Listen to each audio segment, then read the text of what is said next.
আসসালামু আলাইকুম। কেমন আছেন আপনারা? আজ অনেক সুন্দর দেখাচ্ছে চাঁদকে, যদিও জানি না ক্যামেরায় ভালো ধরা পড়ছে কিনা। শুধু চাঁদ না, চাঁদের আশপাশে যে মেঘগুলা, ওগুলা বাস্তব চোখে মানে সরাসরি অনেক সুন্দর দেখা যাচ্ছে। যাই হোক, মেইন পয়েন্টে আসি। আমার মূল উদ্দেশ্য ভিডিও করার হলো 50টা সর্বনিম্ন সাবস্ক্রাইব লাগে লাইভ যাতে। আপনারা সাবস্ক্রাইব করে ফেলেন, 50টা হলেই হবে। তারপর আমি লাইভ ভিডিও করতে চাই।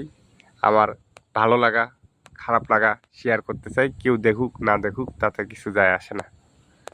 এটাই বলার ছিল ভাই। আপনি যেই হন সাবস্ক্রাইব করে ফেলেন। এই তো। ঠিক আছে, সবাই ভালো থাকেন। আল্লাহ হাফেজ।